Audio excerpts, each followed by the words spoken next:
Council, Elana, Pirtle-Guine. Good working relationships with both. We honor those in elected public service positions. They are vital in a democracy, so we're so thankful that you'd asked to have this conversation tonight here at Augustana. We want to say as well, as we gather in this house of prayer for all people, that as you enter, you can see the signs speak to how we live in this sacred space together, honoring every single person for who you are. So let me give you the little Augustana welcome. Welcome to Augustana. We're a thriving, multicultural, multinational, multi-generational congregation. 23 nations of first birth, many tribal nations represented in this congregation in all 50 states. We are called more than ever to work closely, as we do so well in Oregon, interfaith with our Native American spiritual leaders on whose land we are and whose history we know, and the pain and suffering, and we dream a future together. We need to work closely, as we always do, with our Muslim, Jewish, Hindu, Buddhist, Sikh colleagues, and other people of faith and people of just goodwill who want to work for the beloved community, where everyone is welcomed and affirmed for who you were created to be. That's your age, your ethnicity, your sexual orientation, your gender, where you were born, your gender expansiveness. All that makes you who you are is pure gift to this city we live in, pure gift to this country we are part of, and to pure gift to the diversity of the Creator's global village. We're a solar sanctuary church. That means we get our sun energy, Reverend Hennessy, from the sun, S-O-N, as Christians, but also from the sun, S-U-N. So all the lights are done by solar energy. And we are a sanctuary church, which means 7 days a week, anybody can come here and be and pray and just find a safe spot to be. But anyone afraid of deportation knows in this state, if they're afraid of being deported, they can come to Augustana and they will be safe. And the community will stand with you. So know that tonight.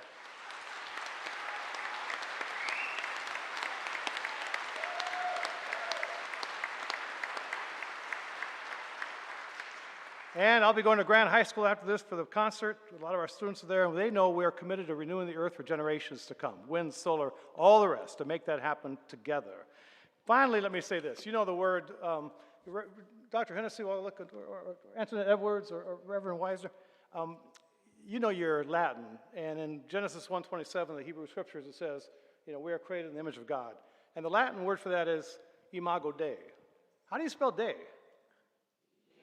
Oh, hey, so the Creator is under assault, and there's a lot of theological malpractice going on in this country that would divide people, but no, diversity, equity, inclusion, justice, peace, compassion, hope, love is at the core of all of our traditions, and as human beings just born on this earth tonight, we are all loved and need to be. So I'm going to stop my moments for 2 minutes. I think I may have gone over by 30 seconds, but let's keep this going tonight. I'm going to have a dear friend, well, in that spirit of love, turn to your neighbor and say, you are beautifully made.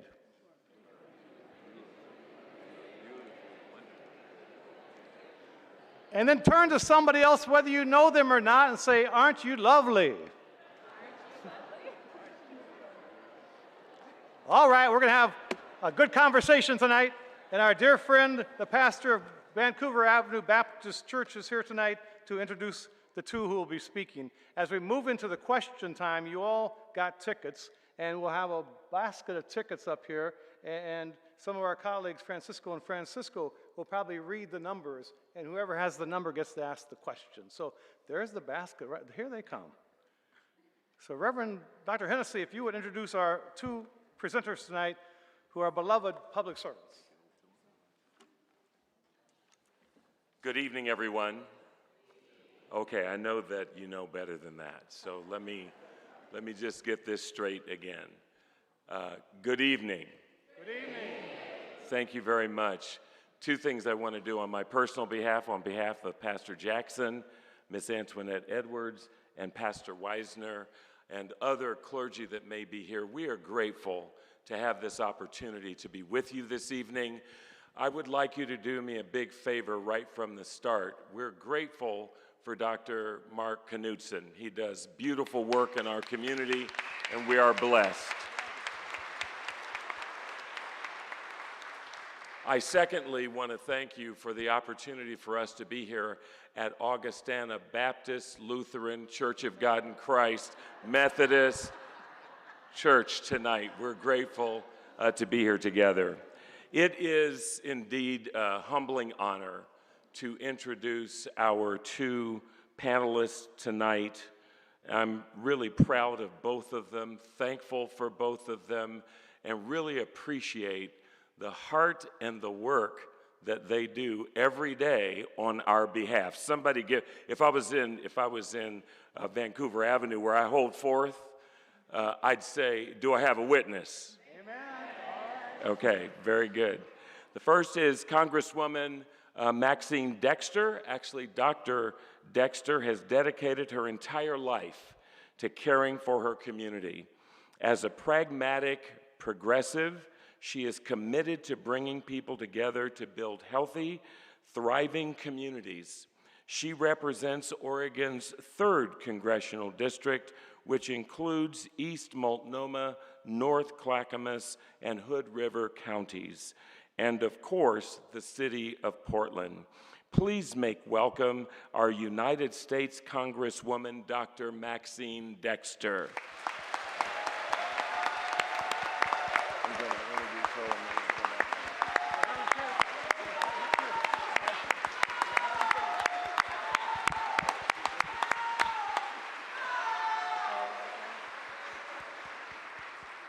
It doesn't say this in my prepared text, but she's my Congresswoman too. Is that okay to say? The next person, there's so much to say about her for the amazing work that she has done in the nonprofit area, in so many other areas. She's the City Council President, Elana Pirtle-Guine, and I finally can speak correctly her last name. She has spent her career as a union organizer, a policy expert, and a fierce advocate for fair wages and strong workforce programs. She was elected council president in January to guide her fellow elected officials through Portland's new form of government. And that was no small task. You bring 12 new people together to work together. Many did not necessarily have a history with one another, but they all came together to make one very important decision, and that was to vote for her as the president of the Portland City Council. Come on, somebody. So we are grateful. We are grateful for her. And right now, I'm going to turn over this mic to our Congresswoman Dexter. She will speak first, and then Council President Pirtle-Guine will speak after that. Thank you so much.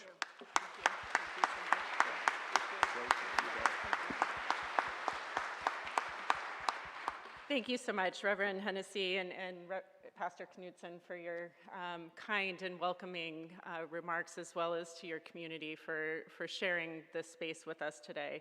I also want to thank my staff who made this happen on very short notice, community leaders and Council President Pirtle-Guine for joining me tonight. And thank each of you. You all showed up on very short notice, so really appreciate it. I am Maxine Dexter. I'm a mother, a physician, and very proud to represent Oregon's 3rd Congressional District.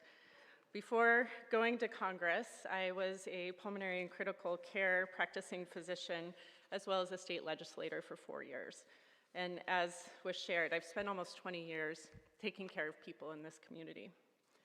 I ran for office to make a bigger impact. I knew that what I could offer in the exam room was insufficient for so many people in our community. They needed housing, they needed food, they needed jobs that could pay the bills. And I also had experience leading and felt like I could use my skills, as much as they are, to better use in leadership at the legislative level. My why is simple. I want to ensure that every Oregonian has the ability to live a healthy life, a productive life in the community of their choice. And that simply isn't what we're all experiencing today. You deserve to be confident, if you work hard and play by the rules, that you will have stability, that your family has access to the American dream, And we are not seeing that right now at a very critical time for our community as we are under attack and people are trying to divide and distract us from just trying to make ends meet and keep our community safe. And you deserve a government you can trust. You know, we need to stop stock trading. We need to stop big money and dark money in our politics. We need to hold ourselves accountable to the people we serve. And Oregonians know that our voting system from home is safe, convenient, and it has to be protected. And right now, that also is under attack. You aren't getting what you deserve. And we are facing an authoritarian president who wants to make us more fearful and less safe, one who is having his agents literally kidnap families off of our streets. It's continuing to send troops into our beautiful, peaceful, unified city. And I think today's meeting is really in response to that, because we're getting a lot of folks reaching out and wondering what is next and how do we stand up? And you know what I say? We will not be intimidated. We will not be submissive to an authoritarian takeover. And we will peacefully.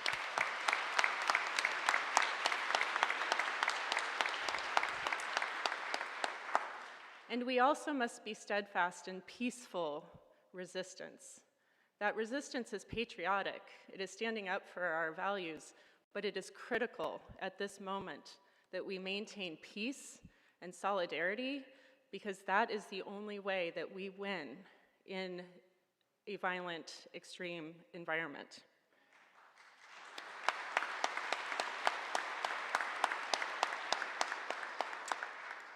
So right now it may seem like Portland is just another headline, but we know it's not. Portland is our home. It is not a military zone. It is where our children go to school, where neighbors pray, where our communities support their local businesses, and where our values are lived out every day. And we are facing real threats, make no mistake. Families are being torn apart by ICE. We've seen federal agents sent into our city against our will. We've seen the threat of the National Guard being deployed repeatedly, even when told no. They're trying to get a different answer with the same question. These actions are unjust and they are dangerous. But this is why today matters. We must stay focused on our city and our people. Portland is resilient. We will not have to be resilient alone. Today's conversation is about Portland, about what we're facing, what we're doing, but this is a national conversation that we have to stand in solidarity here so that this wave does not continue to spread across to other cities where people don't like their politics. We really want to keep this conversation tonight directed at what's happening here imminently as much as possible. Everyone is free to ask their own question, but I just ask you to please be respectful, to please try to focus on our community right now. Our town halls sometimes get pretty spicy. People may say something you really don't agree with that really makes you angry. And what I will say is please wait your turn. And even when you want to scream and shout at somebody, to please hold back so that everyone has an opportunity to be heard. We are able to do this sort of meeting on such short notice with the help of our community, with the acknowledgement that this community wants to hear each other. And as Council Pirtle-Guine and I get ready to take your questions, please know we don't have all the answers. And sometimes questions will be left with us that we'll have to get back to you on. But we will try to answer every question, and I'm a straight shooter. I'll tell you what I think. Frankly, if I don't tell you what I think, I can't remember what I said, so I always try to just be truthful. So I'm confident that we'll have a productive conversation, and now I'm going to hand it over to Council President Pirtle-Guine.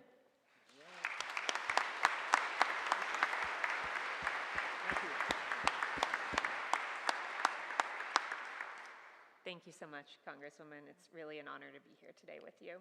And thank you to Pastor Knudsen, to all of our community leaders who are up here, to our staff for making this event possible, and to all of you, because you came on short notice to be part of a conversation about our community, about where our community is headed and the threats that we're under right now. And that helps me maintain my faith in our ability to work together to meet this moment head on. So thank you for being here. My name is Elana Pirtle-Guine. I am one of your Portland City Councilors, your Portland City Council President, but more importantly today, a City Councilor representing District 2 right here in North and Northeast Portland. I spent my career working on behalf of working people in the policy realm, in the labor movement. I started my career, though, organizing union leaders. And when you work with union leaders, there's one word you hear a lot. That word is solidarity. And I think that's a really important word for this moment that we're in. It's been a hard few weeks in Portland. And I want to acknowledge that it's been a harder few weeks for some than for others. For our immigrant communities, for folks who live near the ICE facility, this has been a rough couple of weeks and a scary couple of weeks for our immigrant communities especially. We need to have solidarity, and we need to make sure that our actions are leading to work that helps lift all of us up, that helps keep our community together as we move forward. So I want to set out a few facts that we know right now in Portland. The first is that the courts have found twice now that we are a safe community, that the facts on the ground don't warrant the story that our president is trying to tell. But it's also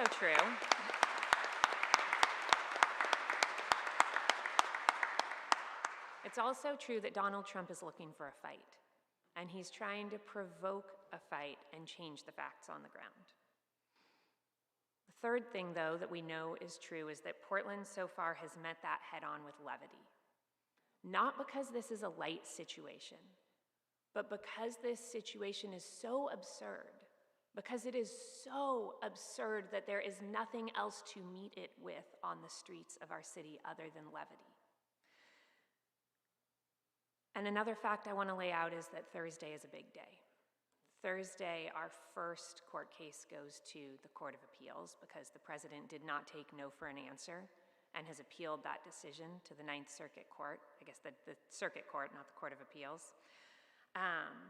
And whatever happens on Thursday, we know that we need to continue to meet this moment with the levity we have brought, because if we don't do that, if we don't turn to solidarity, if we don't stand together, if we don't continue to be peaceful, we will be giving in to the narrative that the president is trying to write for us. And I'm not willing to give in to that. I don't think that our neighbors who are most at risk right now, who need us to stand together with them, want us to give in to that. And I hope that we keep our neighbors in mind with every action we take. And I'm looking forward to having a discussion with you all tonight about what we can do to make sure that our community stays strong. Thank you so much for being here.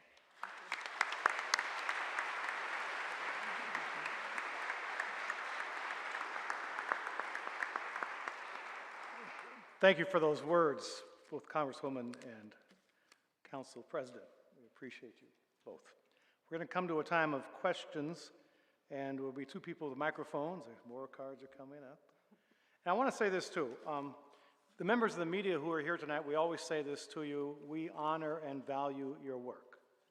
You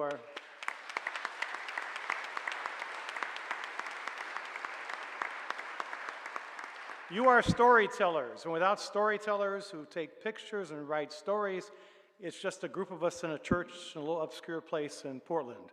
But because you're storytellers, you take it far beyond these walls. They're not what the civil rights movement, Dexter Avenue Baptist Church, if it wasn't the media that lifted up what was taking place, or lunchroom sit-ins, or the women's rights movements, or the farm workers, the media's played a key role, so let's honor them tonight. Our local press in particular have been fantastic. Thank you to you.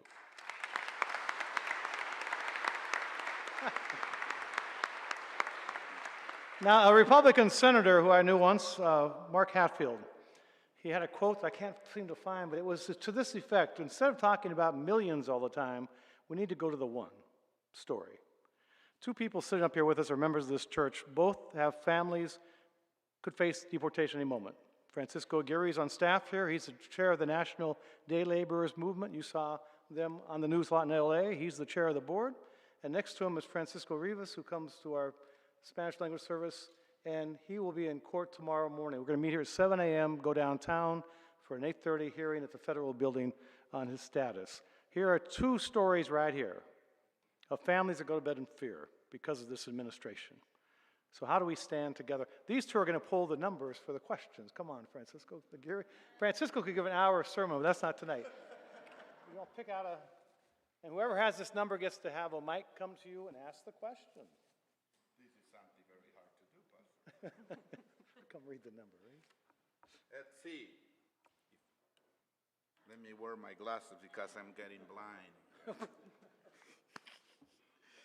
Just the last four numbers? Just say all of them just because people. Okay, I'm going to repeat all the numbers just to make sure. 38, 1, 2, 2. You got a chance to make a question. And sometimes we'll do two just in case nobody raises their hand. 1, 2, 2. 2. Yes. And I do say, as the questions are being asked, remember we are in a house of prayer for all people. And so you saw no violence coming in the doors. We treat each other with dignity here, wherever you are on the spectrum, how we address it. I know you're going to do that. I'm not worried about that. But I just want to make sure we underscore that we need to show love as we meet together. Thank you. My concern is that the troops coming in and going out and coming in is costing millions of dollars, and that feels like the smoke and mirrors to the actual horrific things that are going on with ICE and the detention of people who are honest working folks. And I don't want that to be lost. That's still the first thing. And we can whack-a-mole the troops coming and going if we have to, but please don't lose focus on these horrible, horrendous things that are going on. Can you assure me that something's going on in the background? Yeah, absolutely. And thank you for that question. I hope everyone heard it, but it's really, are we being distracted by these troop deployment threats from the real concern of our community being traumatized and divided? And let me just be clear, like, Donald Trump is absolutely trying to distract and divide us. He's trying to control us with fear and intimidation, and that's what all of this is about. These are not the worst of the worst. These are people. These are brothers, sisters, mothers, community members who we love and want to protect. And so without question, I know that it gets hard to tell what we're focusing on when you see posts about one thing. And let me just be really clear, like, we have not lost our sight of where we're headed and what our team is focused on. We have 2 bilingual caseworkers who are every day helping our community know what their rights are and how to stay safe. Our field staff, you've got almost my entire team here. We have been literally going to El Salvador, to the Canadian border. You know, we will stand up for our community members in strength and solidarity. I think it's my obligation as somebody with the power of you all. You know, I have 780,000 Americans who have put me in office to represent them, and right now, that representation is focused on compassion and courage and making sure that we stand up for everyone's ability to have a safe and protected life in our community. So the troops are very concerning to me because it is normalizing military folks in our community, and that is part of a fascist playbook that I am very concerned about, intimidating our safe and fair elections across this country. I do think it's a distraction technique, but it is also a very dangerous one. So we are not dividing our attention. We are very good. I've got a really wonderful team, and we are absolutely all focused on keeping the main thing, and that is centering Oregonians and your safety. Thank you. I don't know if you have a response. I'll just add to that at the city level, we are doing everything we can to make sure that all Portlanders are safe. And that means that we need to make sure that we are not part of this militarization that we are expecting the president to try to work into our cities across the country. And it also means that we need to make sure that we don't have federal troops on the ground who then allow federal agents to have more time to do the work of immigration enforcement, which we certainly don't want to have happen. And we need to make sure that we are both standing alongside and listening to the needs of our immigrant communities to make sure that the way that we are doing this work is supporting our immigrant communities, supporting our neighbors across the city. So we are doing both things right now in Portland. You're hearing a lot about the court cases and the potential for military troops in our city, because that's the immediate action that our legal team is working on right now. But we are also having conversations every day with leaders in our immigrant communities to make sure that we don't lose sight of the work that we need to do to support those communities. And you should see in the next few days some work coming out of the Portland City Council, items that we'll be debating over the next week or two on ways that we can intentionally stand alongside our immigrant neighbors and make sure that we continue to do that work through our policy making as well.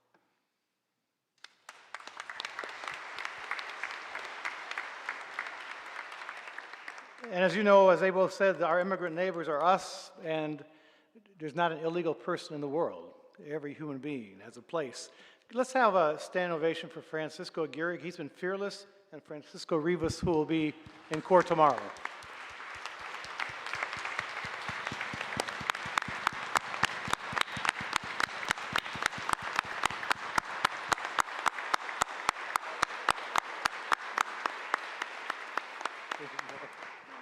Thank you.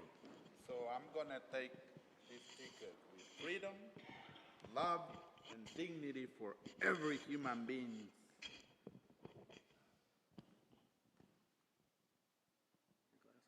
My glasses, because I can see.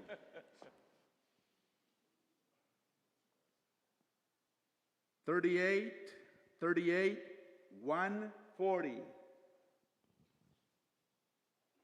All the way back there. Thank you, sir.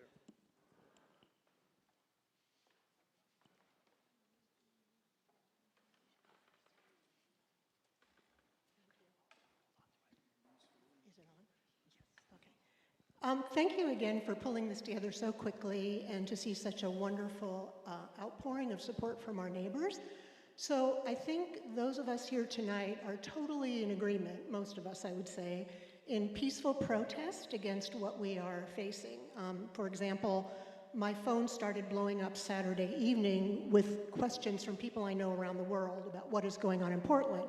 And for those of us who lived here through the terrible summer of 2020, when we did have so many protests and outside agitators, the narrowest part of my question is, do your offices have any direct channels of communication with those folks who might want to fight and brawl and take the bait rather than engage in peaceful protest with what we're facing? Thank you.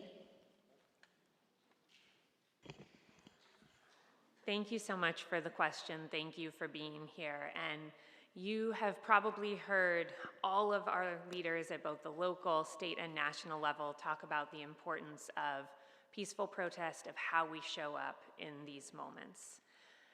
And one of the other things that I have said to a number of reporters when they've asked about this, and to a number of my colleagues, is that everybody will choose how they show up in this moment. And there are always going to be many different ways to stand up for our rights, to stand up for our neighbors, to stand up for our community.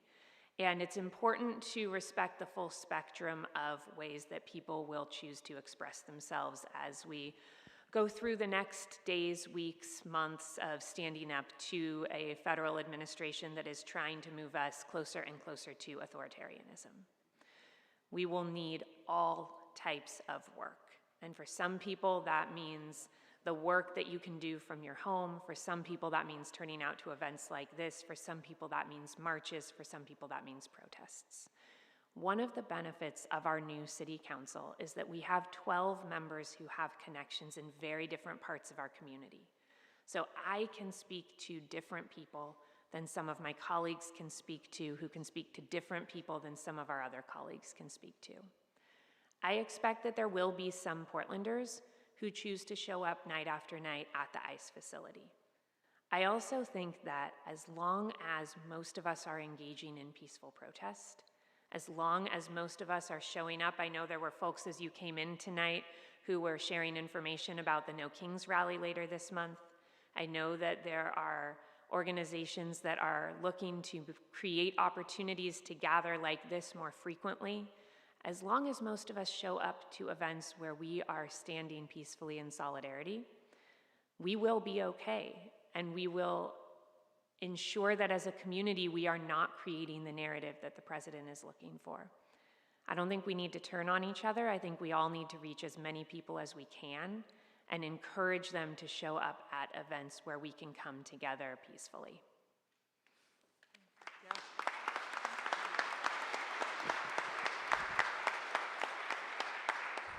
I have very little to add to that. I'll just directly address that we do intentionally engage with folks who think differently than us as much as possible. I think it's really important to set an example of being willing to engage in respectful dialogue with people who think differently, and I certainly am trying to do that in DC as much as I'm trying to do that here.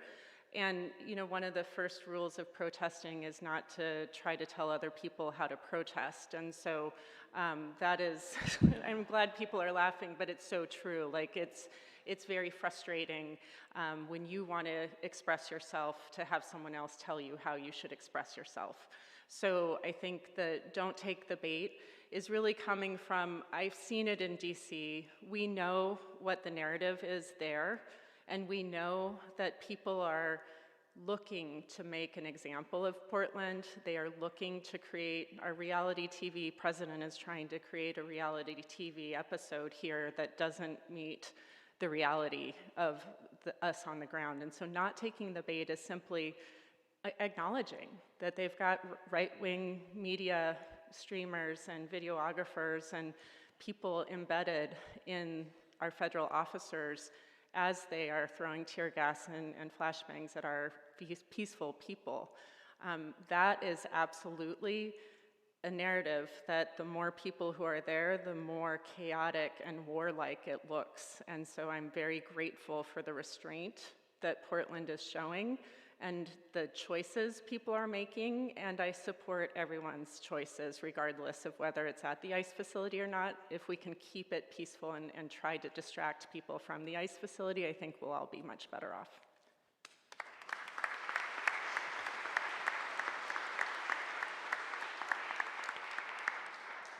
As you came in tonight, and as you leave, there are copies of Dr. King's 6 Principles of Nonviolent Direct Action, which is courageous action to stand up together. So keep that in mind. We need to spread them around and teach one another how to do that together. Francisco. Yes.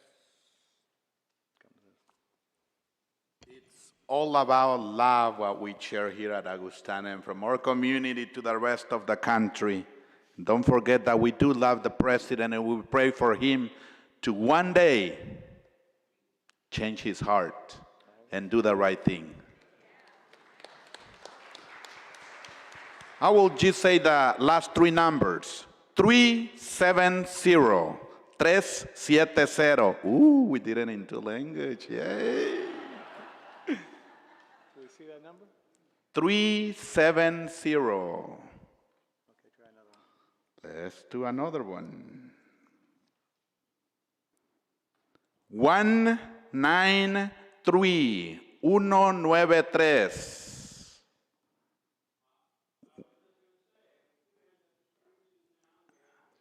The microphone's coming to you. Who is that? Can I see a hand? I was just going to say, if we do end up with troops in town, we need to treat them with respect, show them that we're on their side and they should be on ours. Amen. Thank you for that.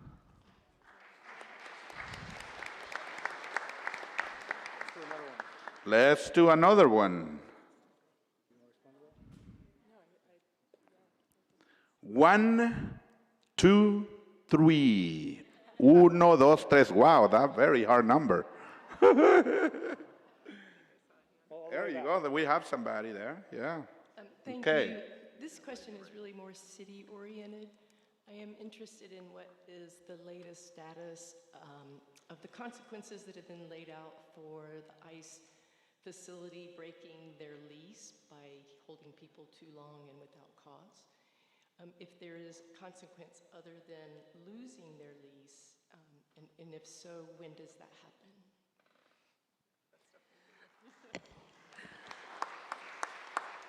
Thank you, and I'm going to take just a moment before I answer that because I do want to say something to the gentleman who was talking about respecting our troops when they come to town. These are National Guard members. Most of our National Guard members are used to being called out to serve our community. These are the folks who fight wildfires. These are the folks who respond to floods and other natural disasters. They did not do this work to patrol as military members in our local communities. And in fact, many of them have left their families, their jobs to be here. So I think it's really important for us to keep that in mind as we're interacting with folks from the National Guard if they do end up being deployed in our community.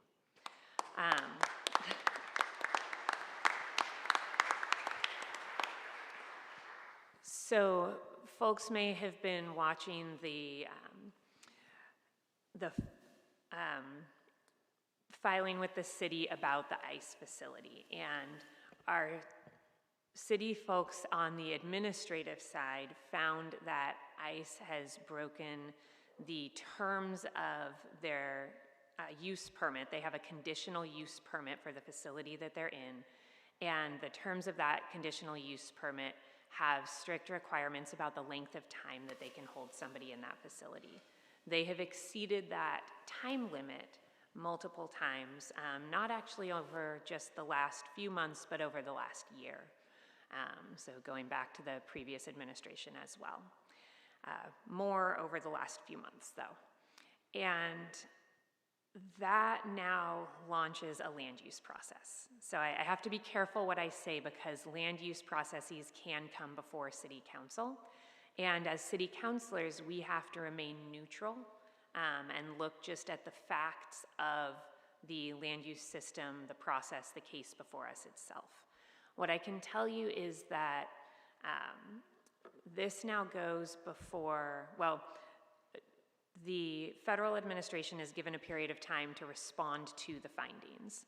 And assuming that they respond and say, here's how we're going to do things differently, everything's going to change, it will be fine, we move forward and we hold them to that. Assuming that they don't respond or that they don't provide a plan for how they are going to ensure that they don't break the conditions of their use permit again, this case then goes to a hearings officer within the auditor's office. That hearings officer takes information from both sides. So they take information from our city employees who found that the conditional use permit was violated. They take in information from the user, the federal government in this case. And they make a determination about what should happen moving forward. It could be that they say, we expect a plan, and then you can move forward with the conditional use permit. It could be that they say we are revoking the conditional use permit. It could be that they say we are amending the conditional use permit. Presumably, whatever their decision is gets appealed to council. That doesn't always happen, but it's very frequent that the decision of a hearings officer is appealed to the city council. And we then also look at all of the facts of the case, look at how the hearings officer applied them and what their decision was, and we have those same options before us. So we are in the middle of that process. This is not a quick process because land use, our land use system in Oregon is built much like a judicial process. This can take a few months, but that is where we are in the process, and I would say that it is likely, though certainly not guaranteed, that this is something that will come before council where we will need to weigh those decisions in the coming months.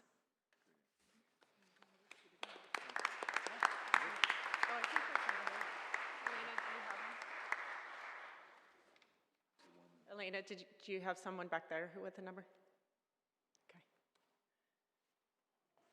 Okay. Council, President Pirtle-Guine, Congresswoman Dexter, I'm going to ask what's probably going to be considered an unfair question, but I think it's a real question. These are extraordinary times. We are in the midst of an actual constitutional crisis. The executive branch has literally defied the Article 3 branch of government, defying court orders, flying people in the dead of night to gulags. What is the actual plan? I've heard a lot of the same playbook articulated. Please, I don't need applause. I want to ask the question. We see a lot of process, a lot of the same playbook referred to. Yes, the court cases, but when you have an executive branch that's defying them, we need more than the same playbook. Yeah. Council President, I have no confidence that the Portland Police Bureau will protect the citizens of this city from illegal arrest and kidnapping by the federal government. I say this as a man who has spent 24 years as an attorney. I've grown up in this community. I'm a lifelong Oregonian, and I am gobsmacked at what I'm seeing in the streets today. And I'm equally gobsmacked by the resort to process. This woman asked a very reasonable question. Are we in dialogue with people who are not in this room, not in the choir? The people who are out there at Cider Riot, swinging U-locks, and maybe a little part of us likes it, maybe a little part of us thinks they shouldn't be doing it, who knows, but they're not here. All the people in this room believe in the process, and the process is being shredded, and there are people out there who are not here. Are you talking to them? What is the plan to actually resist? And I appreciate the call for peaceful protest, but honestly, I don't know if that is going to be enough, and I say that with terror. What is the plan? Great. So, thank you. The first thing I'm going to just say is you are not alone, clearly, in this room, but across my district. People are scared, they're frustrated, they're angry. And the fact of the matter is that we have to continue to be focused on where we can control things and where we cannot. And I will tell you that I absolutely am engaged with my colleagues on the Republican side. In fact, yesterday I had a conversation with someone who said something extraordinarily untruthful on national TV about Portland, and we had a very respectful dialogue. And he, I believe, authentically believes that Portland is a war zone, that there is an alternative reality that some folks are seeing in the media and on TV, that they are making decisions and making presumptions based on what they think is real that is not real. And this is part of our challenge right now, that people have silos and they have echo chambers that they are finding themselves in, and it's hard to break through. I also, when I talk about this, we can't communicate effectively because we haven't played the long-term strategic game on the Democrat side of controlling the media, which is a huge part of what's happening on the Republican side, is they have enormous control of a media system that they've invested in for a very long time. And that does matter, because it is the public's pressure that will change minds. The power of the people is always greater than the people in power. It is how authoritarian and fascist regimes fall. It is when the people, not just this room, but broadly, agree and are in solidarity in opposition to the authoritarian or leader who is taking their rights. And so I will disagree that peaceful protesting is insufficient.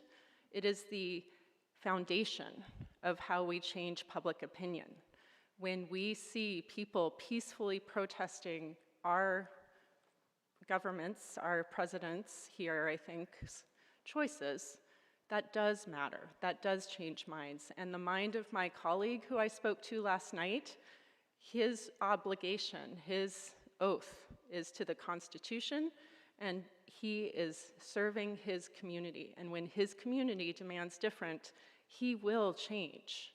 I wholeheartedly believe that the vast majority of my Republican colleagues in Congress are there because they authentically and with integrity want to serve their communities. These are not bad, evil people. These are people who believe something different than I do. And it is only by respectful dialogue and engaging with each other that we can change minds. I do not believe that echo chamber parallel conversations will get us anywhere. We have to come together. We have to talk with people who think differently than us.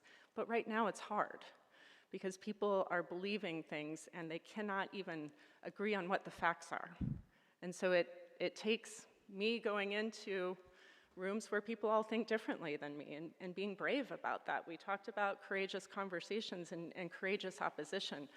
I will continue to show up as much as I can in those spaces.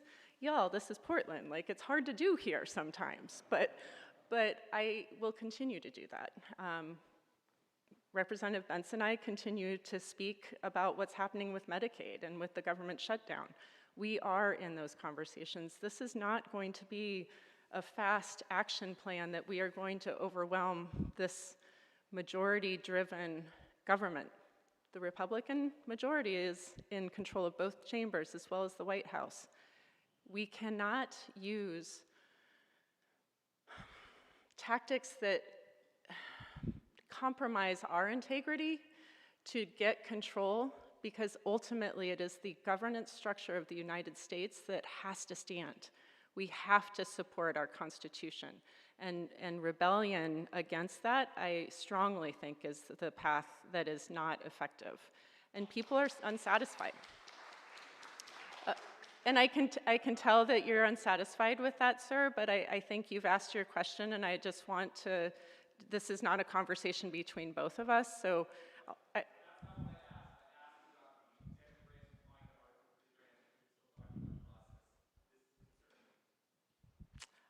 I'm sorry that I'm not answering the question that you want me to answer. I am in the legislative branch. I am doing what I can in my lane. We will use legislation, litigation, and public pressure to push back. And all of this is an action in different ways. We will continue to put bills forward. We'll continue to sign letters. We will continue to do our oversight duties. But I do not control the chamber. I cannot do something differently right now. And I don't know if you want.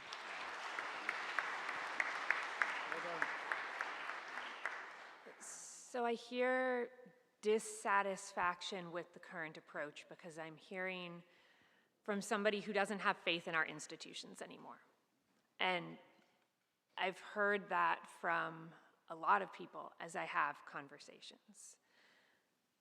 The reality is that right now, we have a few tools that we can use. And I know that tools means I'm talking about process, but I think we have to start there. That's certainly not the end of the conversation, but we have to start there because at the end of the day, I still want our institutions to be standing. I still want our democracy to be standing. And I want us to win against authoritarianism through upholding democracy. We have paths left to us in the courts. We have not exhausted our options there. And we are winning in the court of public opinion. And that's where expanding this group, that's where each of us bringing more people into the work is a huge piece of what this resistance will take. In international examples, when we see authoritarian regimes start to rise, what has stopped those regimes from taking over are three things pretty consistently: the court system, the court of public opinion, and militaries that remember that they swear an oath to the Constitution, not to the leader.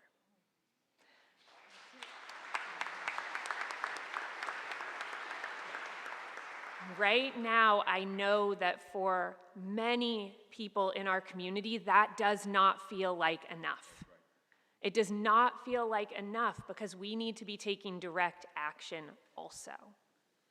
And what I'm doing right now is looking to the organizations that I trust who are working with our immigrant communities directly, because we should be taking direction from people most affected, who are working with the lawyers on the ground who know what tools we can use and how far we can push before it starts to hurt our court cases. and looking at what they are suggesting we do in terms of mobilization, in terms of events. And what I am seeing is a continued call to do two things: to engage in peaceful protest and to engage in direct action supporting our neighbors. In that volunteer work that feels like it is not enough in this moment, but that is actually making up for the resources that the president is trying to deny us. Things like volunteering in our food banks, supporting our neighbors who are not able to go out because they fear immigration enforcement, and doing that direct work as well.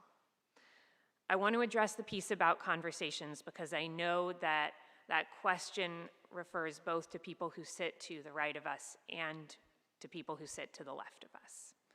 And I will say two things. The first is I am always ready to engage with anybody, especially those I disagree with, because that's how I learn. That's how they learn. That's how we grow in our opinions, and that's how we bring more people into this work. That's the only way we do that, is by talking to people who don't already agree with us. The second thing I want to point out is that about a week and a half ago, when we first heard that the president was going to mobilize the National Guard, it's only been about a week and a half, folks. This has been a lot of work in a short period of time. We had a press conference, a very quick emergency press conference on a Friday night. The Congresswoman and I were both there, and there were people in the room who did not like our call for peaceful protest, who wanted to specifically talk about what was happening at the ICE facility at the hands of federal agents and what we should or should not be doing to respond. And there were two people in that room who were partaking in the press conference who immediately went over to talk to the individual who was speaking, to try to engage in that conversation because that dialogue is so critical. Those two people were the Congresswoman and myself. So when the Congresswoman says, and when I say that we will talk to people we disagree with because that is so important, I want you to know that that is not just talk. That is something that specifically, in the case of rallying and protesting here in Portland right now, a place where we are both walking the walk as well. Again, I know that may not be enough for folks who are wanting more specific answers about what the plan is. The plan has to be a little bit fluid because the situation on the ground is changing as the court cases move forward. But I am committed to continuing to find ways that we can support our neighbors, both through our institutions and through direct action that supports growing that court of public opinion that agrees with us.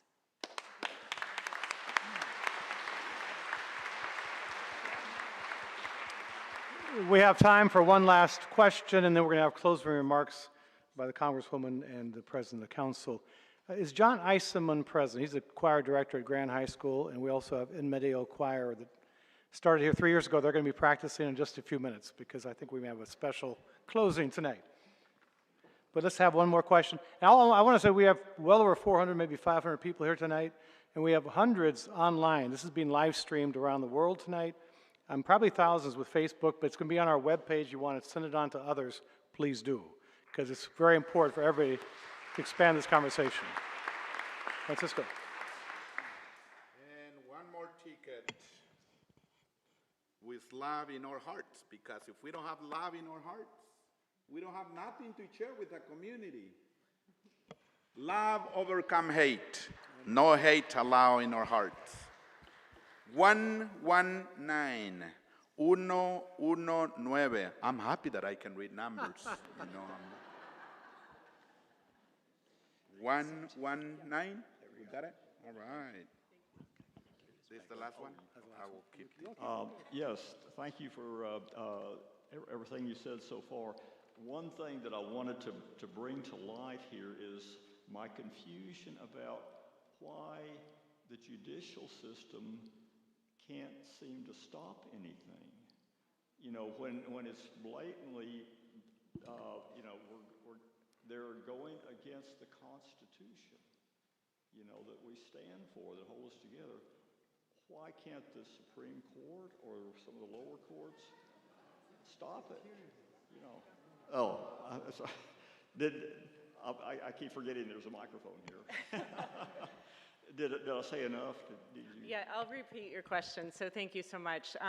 The question is, why is the court being complicit, or why aren't they standing up? Is that a fair representation? Okay. I think there are a couple things happening. We absolutely have seen courageous decisions repeatedly. In fact, Judge Immergut has been extraordinarily courageous.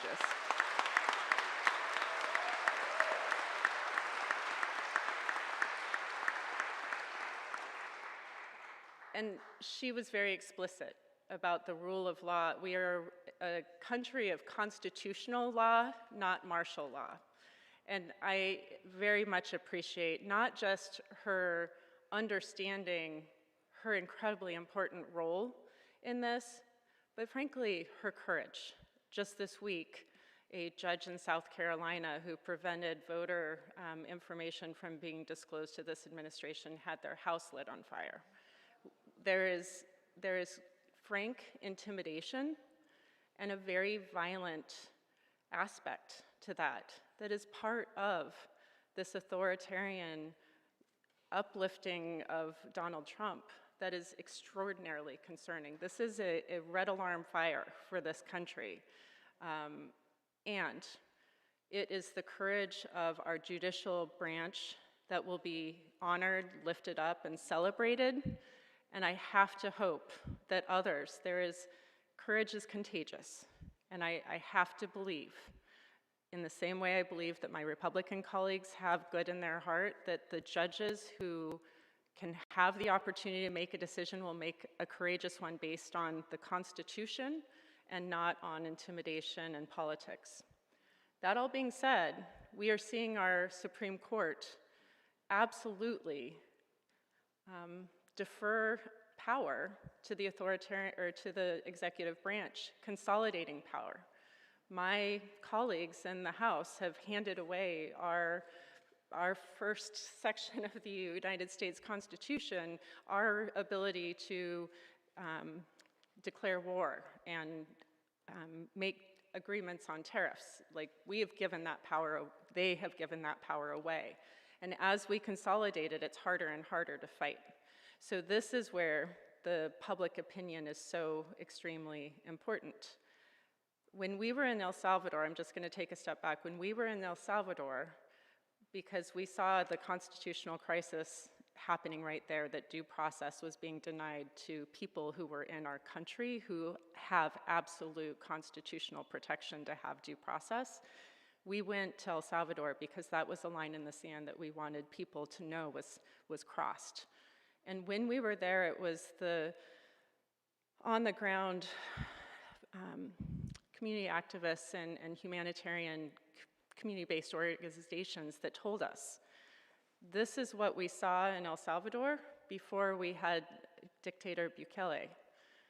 We are seeing the same exact things happen in the United States, and you have to be aware. And that was clarity for me that we weren't just starting on the path, we were already fairly far into the path towards an authoritarian consolidation of power in this country. These are going to be very hard times. These are very hard times. But what the council president said is spot on. It is going to be here at home, taking action in support of our community, standing in solidarity and protection for one another, that we can be powerful and can resist. And that will grow across this country. And our judges, our Supreme Court, my colleagues on the Republican side will feel this. And they will, I believe, find that love in their heart to do the right thing. We also have a established, mature democracy. I don't believe the American public is going to give up on our Constitution and the governance structure.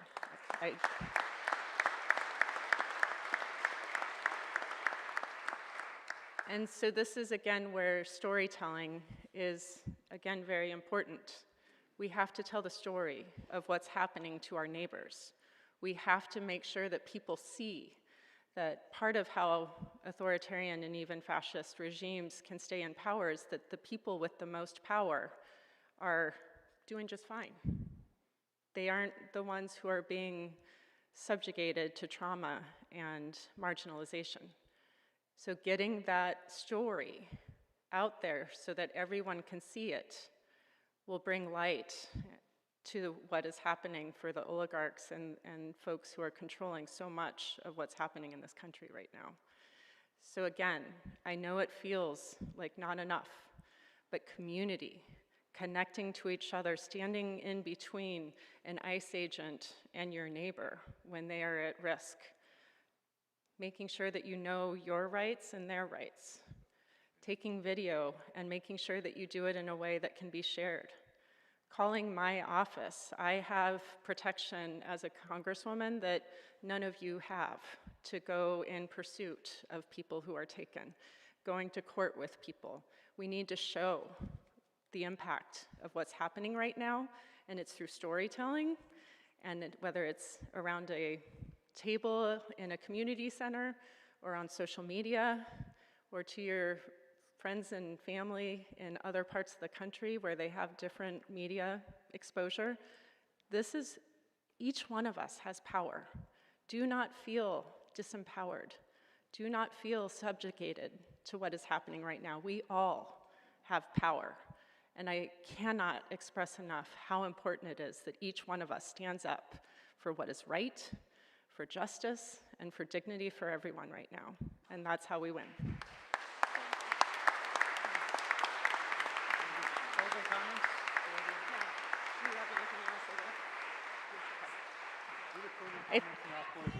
I think in...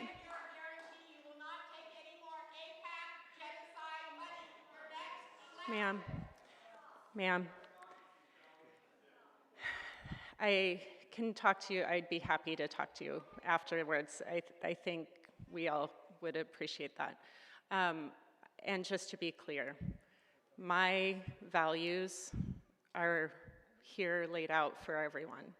I am a mother, I am a doctor, and I care for my community, and I am doing the best I can, and not everyone is going to agree with me every day, but I will show up, and I will continue to have hard conversations, and I will stand up for this community until you vote me out the door. And it's really important to me that you all are here. Thank you for being in community. Thank you for standing up for one another. I am so grateful to the council president. She is so clear in her leadership. She is effective. She is the person that we need right now at the council, helping guide us through this moment, and I have full confidence in her leadership, her heart. You have good partners here. And so please continue to reach out. Our dexter.house.gov is how you get in touch with my team. We have our phone numbers there. We're answering phone calls every day. Please know that I'm a partner, and it's not usually your first inclination to call your congresswoman, but when something's happening in our community, especially around immigration, call the Pirtle-Guine first, and then call my office.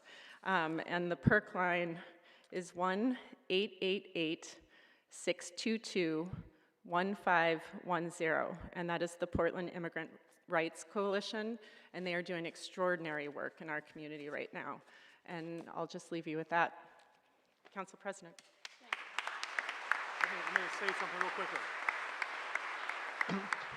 Edward Running, would you go downstairs and get John and the choir back up? Edward, where are you? Kim, would you go downstairs and tell John that the Lord has need of the choir?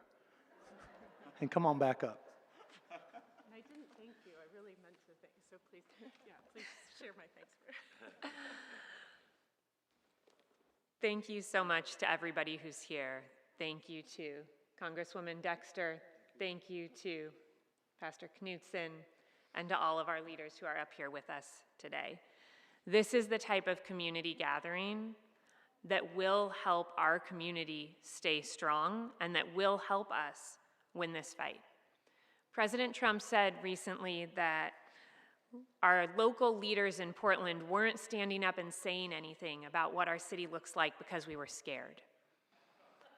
I'm standing up today saying a lot because I know that too many of our neighbors are scared, and because I am not afraid to tell our president or anybody else what Portland is all about.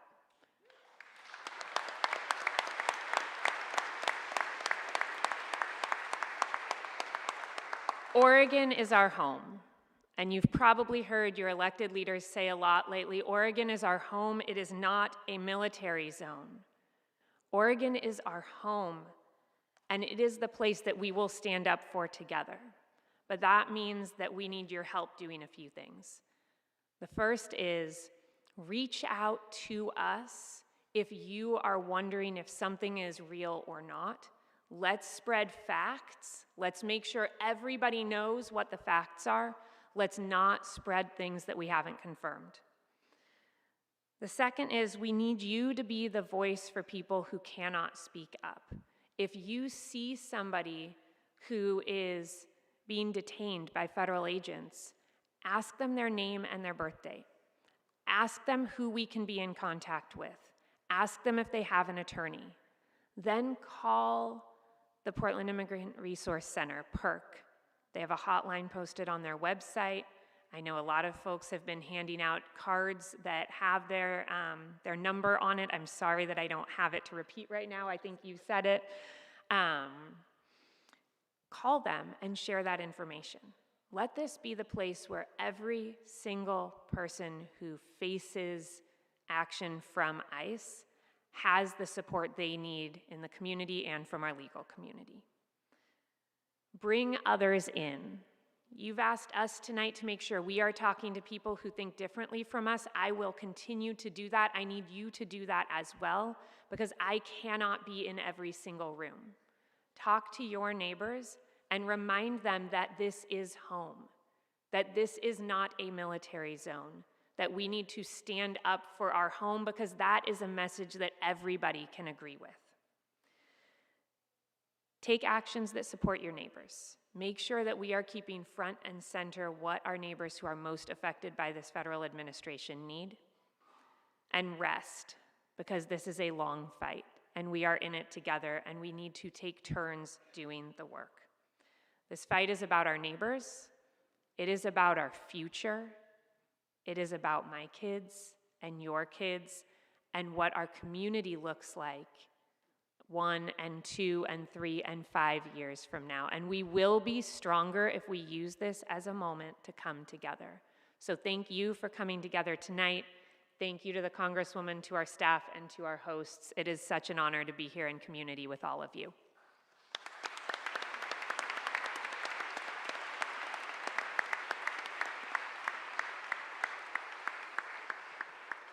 A big thank you to Council President Elana Pirtle-Guine tonight for being with us.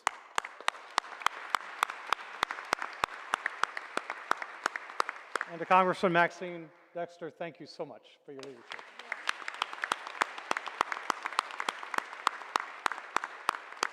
And as I said, this service is being beamed around the world. I've been to the White House many times, and I think I know which room it's being watched in. And we would invite, we have some great theologians in North and Northeast Portland, and we'd invite the administration to come have a Bible study with us. Because it's all about love that transforms things. Love is not, my wife Tamara says love is a verb, it's active. And so we're active. But the other thing I want to underscore as we close tonight, because we are so blessed to have leaders who are putting themselves out there. It's a bold move to run for office these days. It's a very bold move, and you've been courageous in that work.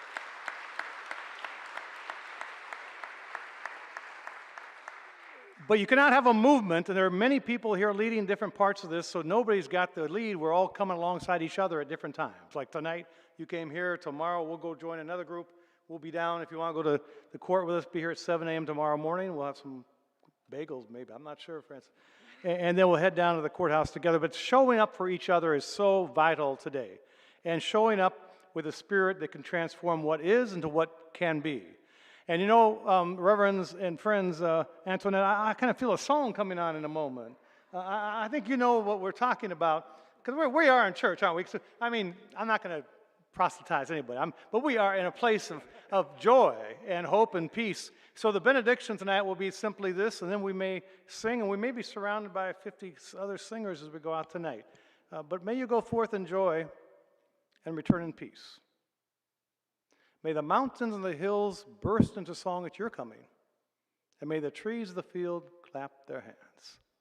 And may you be blessed. Turn to your neighbor one more time and say, you are wonderfully made this time.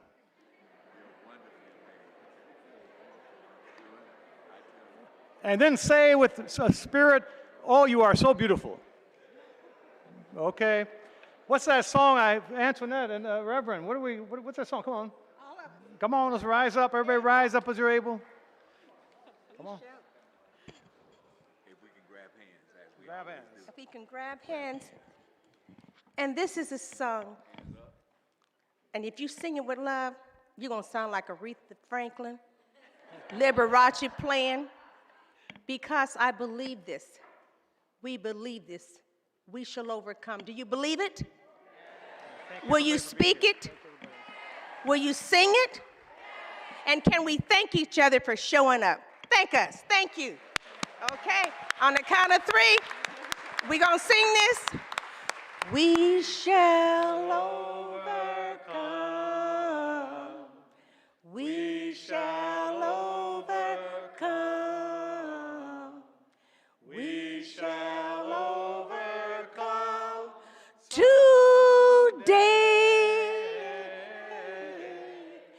Oh, deep in our heart, I do believe we shall overcome today. We will live in peace. We will live in peace. We will live in peace today. Oh, deep in my heart, I do believe we will live in peace someday. Give yourself a hand. Go in peace and love. Peace and love. Thank you. Thank you again. Appreciate it. Thanks for having us. Really appreciate it. Good words. Really well done. Elana, thank you so much. Hey, Reverend.